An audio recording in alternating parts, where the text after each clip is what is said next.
Bucko, mighty Bucko, hello and welcome. Just a few thoughts on the Oxford day and a few ponderings on what happened and thoughts for the future. Overall, it was a good day and I'm very pleased that I made the effort to get down there like many of you and see it with my own eyes and be there. Brilliant. I'd set off early and the first train let me down, but because I'd put a good bit of time going early, I made up for that. And I was planning on meeting a man from Liverpool, Mark, who with his wife Sarah had visited our other meetup, the Black Country Living Museum, when a load of viewers and with Lee and with Tim met up. But his train was scuppered, and I'll read to you. He sends me an email because he's very good at keeping diaries and he writes really well. And he said, this is what he said to me, reading it from my laptop here. He says, so on to Oxford. It was a long day. Unbeknown to me, there had been a landslip somewhere between Worcester and Oxford, which hadn't been rectified after 8 days. This meant the 3-hour round trip became a 7-hour trip. The direct train became a mix of train and bus and plenty of waiting around in the slightly chilly February weather, not knowing what was going on. The rail staff followed suit, leaving Malvern. We had only travelled 2 stops before our trouble started. After we had waited 30 minutes for a driver to arrive, we were told the train wasn't going anywhere, and if we wanted to get to Oxford, we would have to go via Birmingham. Then, as I and several other people disembarked the train, we were told to get back on the train because they had found a driver from another train. This was the start of what became a day of poor communication and decision-making, from the rail service tantamount to what seemed like gaslighting. Furthermore, on the return home, the same thing happened again. We had no driver. When we got to Worcester Shrub Hill, it was like an episode from The Twilight Zone. Train drivers appeared and then disappeared. Rail staff were of no help whatsoever, walking around like zombies, unable to communicate in English or know what was going on. You couldn't make this up. If the rail service was a teapot, it would be made of chocolate. Thank you, Mark. Brilliant. He did turn up in the end. They laid on a bus and he got there after 12 o'clock. It all sort of began around 1. So I got in, and after waiting for a bit for the appointed time, I gave him a ring and he says, no, don't know what's happening, mate. But I aim to come at some point and meet up. So we did, and he did quite a bit of filming for me later on. So getting in, after I realised the situation, I thought I'd meander down into the city centre area. I wasn't familiar with Oxford, but you just follow the main routes into the city centre. But before I got down there, I had a burning message in my heart, which I delivered in the talk called The Arrival. And there was but I had nobody to film it. So I'm looking, and there's a young man, probably in his late 20s, early 30s, and he's sitting outside a shop. He's homeless. And as I look at him, I realise he looks genuine to me. His teeth were stained badly. His fingernails were very black and dark, and he looked grubby, dirty, cold and dishevelled, and the elements have taken its toll on him. So I got down with him. I've learnt that lesson, get down to people's level and don't worry what anyone thinks. It doesn't matter. I love humanity. That's why I've come to this place in the first place. And I'm with him, talking on his level. So I told him who I was, what I was doing. And I said, now look, if you help me, I'll help you. I said, look, you film for me because I've got nobody to film. It was only about under 10 minutes. And I'll look after you. I got some wraps made up. Chicken and Mexican bean I got them from a supermarket. Which one do you want? He says, oh, I'll have the chicken, please. Yes. And then he filmed for me. I said, look, you just get me head and shoulders there. Press the red button then. When I'm finished. Yeah, okay. And again. And so he did. I said to him, what's your, are you from here? Yes, he says, Oxford. I said, what's your name? He says, Lewis. I says, oh, that reminds me of the old TV series, Inspector Morse with John Thor. I says, his mate was called Lewis as well. He started laughing. But it was a good lad. He filmed for me. And that's it. Then we sorted out with a bit of dosh. He didn't look like he was on drugs or anything. And so it was good. It was a good start to the day. And you see, I needed him and he needed me. And it worked well and it set the day up nicely. I wonder how many people have asked him for help in the last few years. Yeah. God bless him. Yeah, think of Lewis in your prayers. Yeah. So then, went down into Oxford Centre, found the area, and it was it's just that. It's a broad street. I mean, it speaks for itself. I think it wasn't far from the Martyrs Memorial with people being burned in the old days. And people began arriving and they had something set up for the talks and the music were going on. There was music playing as people were gathering and talking in little groups and things. And they played this song that for me sums up the day. I remember it many times when I used to work out of town on the markets and going in the vans. And it was all in the 90s then, Oasis and it was that song by The Farm, all together now.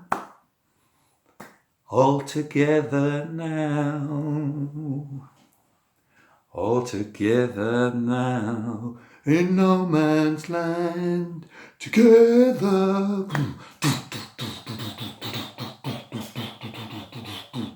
Da, da, da, da, da, da. Together, da, da, da, da, da. Together, da, da, da, da, da, da. Anyway. Sums up the day, really, that song. In unity, all together now. And we're all travelling in. And then in the end, Tim were there. I saw Annie and Helen from a meet up at the Black Country Museum.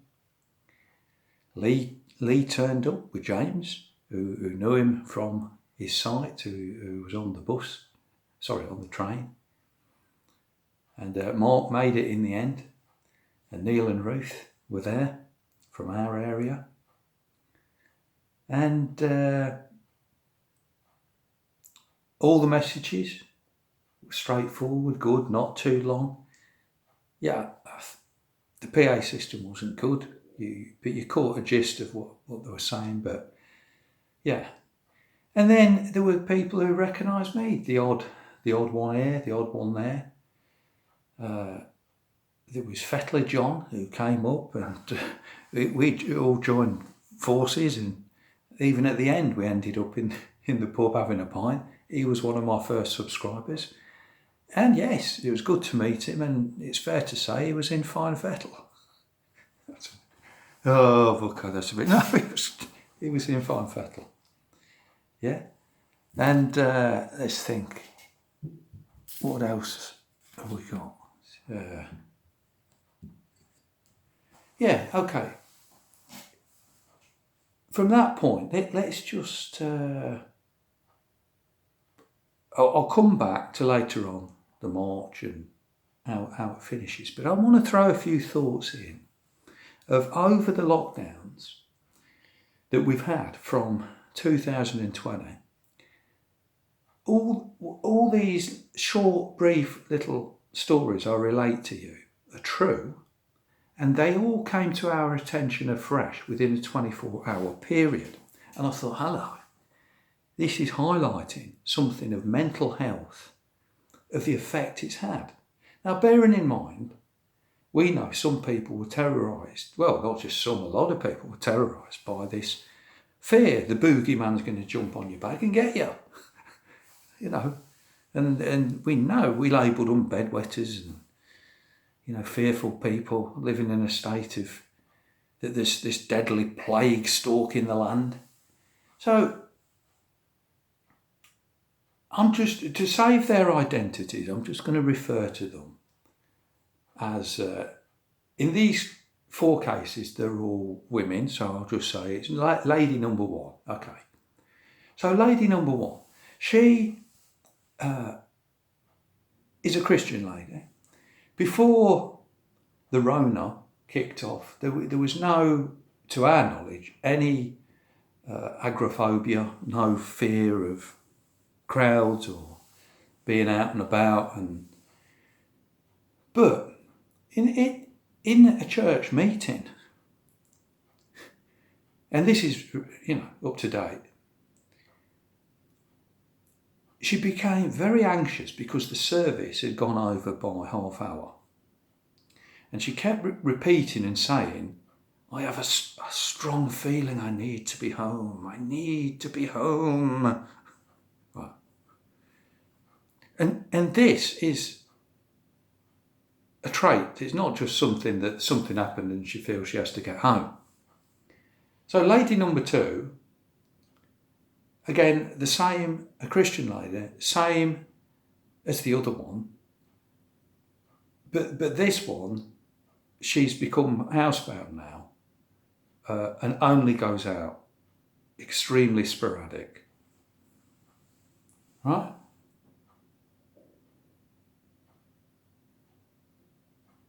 Lady number 3, she's got no interest to leave her house or visit her daughter or her grandchildren, only goes out for food or absolute necessary appointments. She's housebound, in effect.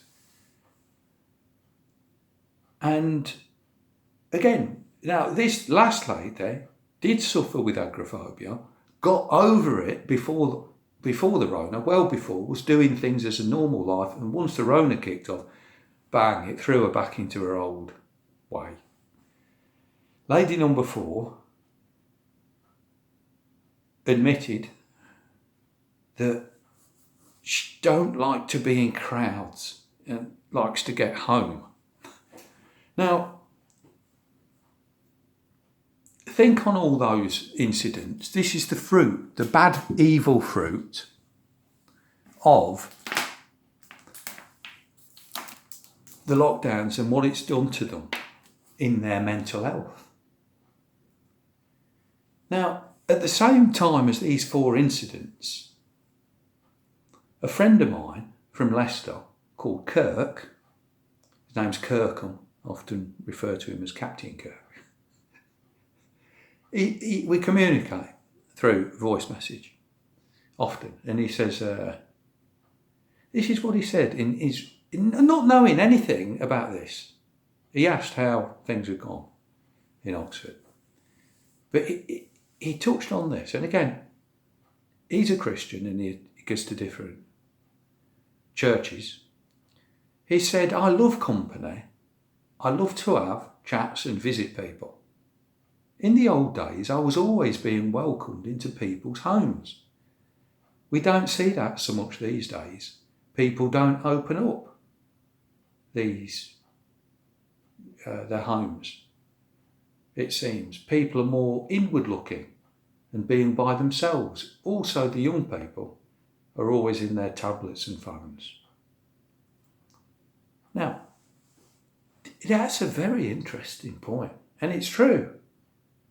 As you reflect on it, would you say, and it probably don't affect most of the viewers because they're carrying on with their life normally, but would you say people that you know have not been so open, so warm, so friendly, so hospitable?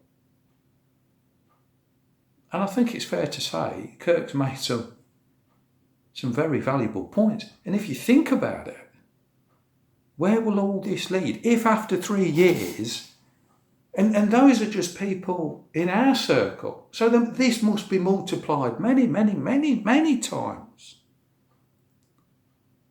If after 3 years, that's been the state, and we've had open times amongst the lockdowns as well, what will these 15-minute cities end up like? If people, do you think these types of people will want to ever leave? I don't think so. And I mean, it may give a measure of amusement to the pyramid of evil if they force them out of the zones. Oh, you must come out on our mandate at least twice a year. No, don't, please. I want to stay in my zone, my sector. Don't make me go out, please. No. Who knows? What do you think? Well, they won't want to come out. These people are in no position to help us in our plight in standing for freedom, are they? Of course they're not. The mental health will go through the roof. It's already bad enough as it is. But you think with this implemented, doesn't bear thinking of, does it? So, now,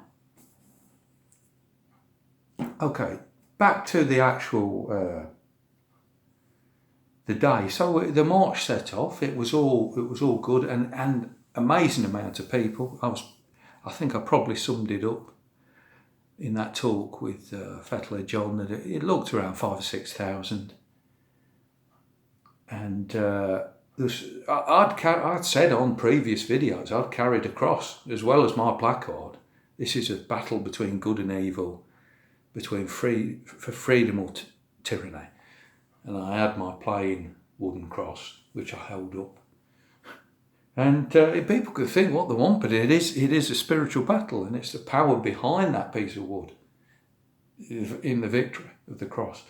And as the drones were over us in the crowd, when we were listening to the speakers, I remember I turned around, looked up, there was a drone just above our heads. I quickly whipped round the cross, pointed it at it, it flew off and cleared off. Yeah, go on, it. Clear off. Anyway, we had a good time on the march, talking to people who went by, and just really good. Some good spontaneous conversations and filming bits for you. And of course, with the police presence, my thoughts were they wanted to show a force of strength. They had police on horseback. They had them walking about. They had them looking like military commandos with their little check-it-outs round, all geared up for battle. Endless vans, endless about, And yet it's a peaceful demonstration.